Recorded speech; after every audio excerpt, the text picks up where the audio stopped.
I've always been into creating spaces that feel curated just for me. Beautiful, functional and inspiring. I love nice looking furniture and designer stuff that makes my home feel unique. But here's the catch, I also love tinkering, and that usually makes keeping a clean and stylish space really difficult. You know how it is, tools, wires and gadgets end up everywhere. Most of what I'm tinkering with needs power, somewhere I could easily plug stuff in quickly and then remove it when I'm done. At first I thought, hey, I can just use the power outlet under my desk where the monitors are plugged in.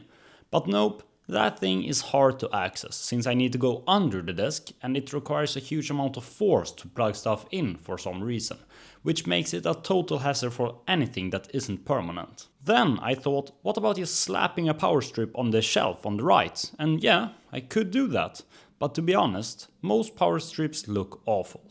Cheap plastic and these bright red switches, they just don't fit the theme of my setup at all. That's when it hit me. Designer power strips must exist, right? I started searching and I found a IKEA one which was okay. It even had integrated USB-C. It was decent, but it was specifically designed for corners. And the color, even though it's nice, doesn't really fit my setup. So back to square one. After some searching, I found it. The pedestal power bar. Absolutely beautiful. Minimalistic. Just a simple rectangle, but somehow it looks amazing. Plus, it has magnets underneath, so I could just plop it onto my shelf and not worry about it going around. I was ready to buy it on the spot. But then I saw it. I saw the price. $73 with shipping. In Sweden, a regular power strip costs like $4. That's 18 times more expensive. And look, I'm all for supporting design studios and cool brands, but buying 3 or 4 of these would not make my wallet happy. Especially since the regular power strips are so much cheaper. So I thought, you know what, I'll just make it myself. How hard can it be? The design is simple. It's basically a rectangular box, and there's no way that's copyrighted, since it's like 95% the same as a regular power strip. First, I needed a good power strip to use as the base. I wanted a black power strip with flat sides, since most of them have this weird angled design on the sides, which just makes 3D modeling more difficult than it needs to be. After some searching, I found this one for $5. Just $1 more than the most basic option. Perfect. I went to the store immediately and picked it up. Now I need to design the enclosure. But before actually doing the CAD work, I need to figure out a few things first. Print direction and how to make it magnetic. I already know it will need to be a 2-piece design, because the power strip needs to go in there some way, which is with a hole and then a cover for that hole. Let's start with print direction. There are basically 2 options. I could print it laying down, horizontally, or I could print it standing up, vertically. The print direction dictates where the texture from the PIA plate will go. If laying down, it will go on the top and bottom, where the outlets are. And if printed standing up, it will be on the top and bottom of the long edges. Print direction also dictates where the hole will go.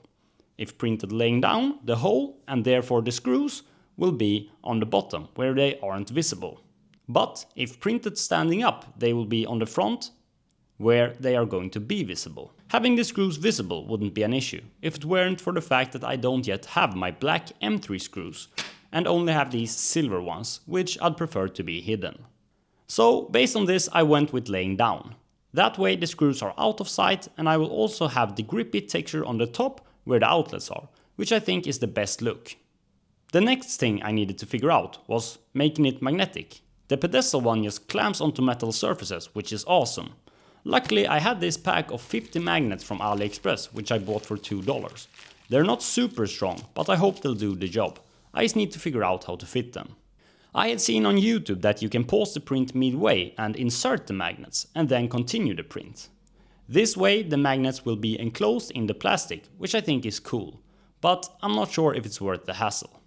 No matter if I do this or I just plop them in, I need to see how well they work when there is some plastic in between the magnet and what it needs to adhere to.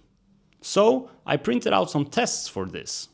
It's basically a hole for the magnet and then varying thicknesses of plastic underneath. 2mm, 1mm, 0.5 and 0.2mm. To be honest, none of them were really any strong, and I was unsure if they were really going to be able to keep the power strip in place.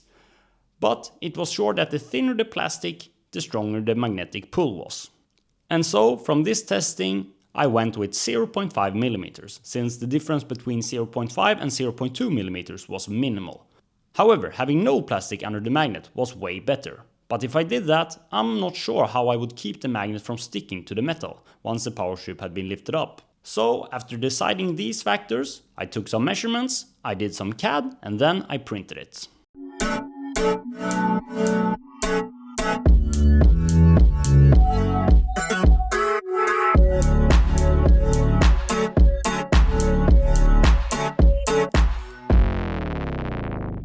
Here it is, the full assembly for the power strip enclosure. It's straightforward design with two main parts, so let's take a closer look. The first part is the top piece, the bigger piece here, and this has cutouts for the power outlets, of course, which I hope they should line up pretty well. There's also a hole for the power cable right here, but the design here is a little different. Instead of a simple cutout, the bottom piece slides in, like this, and then secures the cable from the power strip. I also extended the length of the full enclosure here by 10 mm on each side. This way I could fit these heat inserts and also holes underneath for the screws, so the screws can go in further, which wouldn't be possible otherwise because the power strip covers the full height.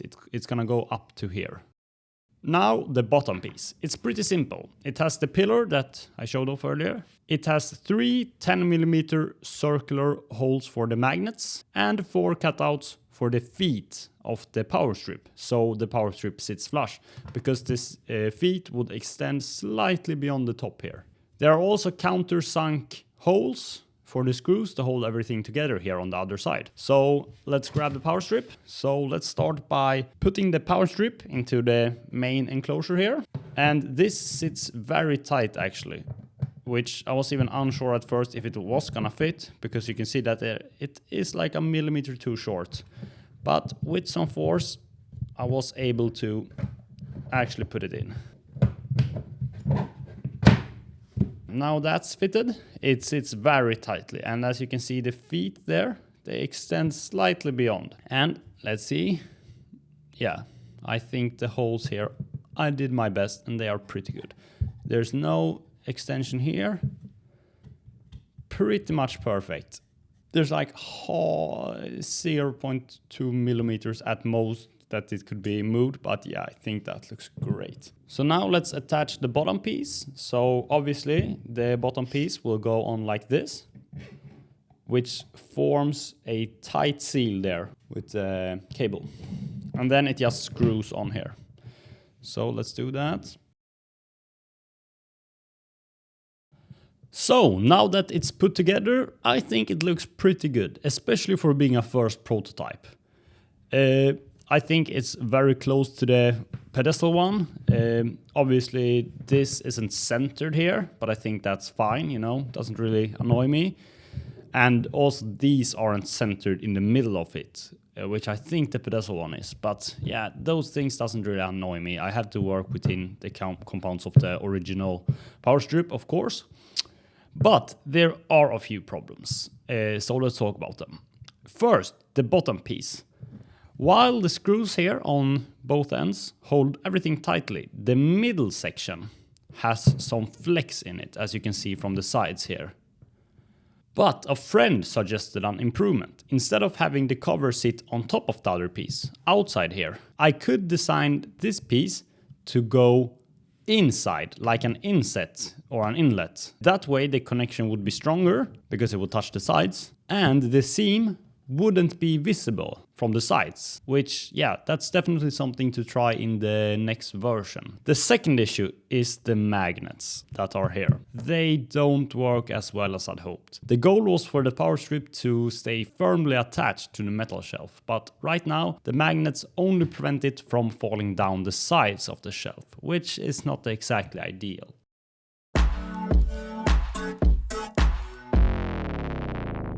Now that version 2 is complete, the first major improvement I made was adding an inlet for the bottom piece. This eliminates any visible gaps from the sides and prevents flexing, as the bottom piece is now enclosed within the power strip. An unexpected benefit of this design choice was that the bottom piece fits so snugly that I didn't even need heat inserts or screws. It's completely friction fitted, which is more than strong enough. The only downside is that it's a bit harder to remove and open up, but since it won't need to be accessed often, that's not an issue. For the magnets, I found a better solution. I came across these whiteboard magnets, and after testing them, I realized they were much stronger than the ones I originally got from AliExpress.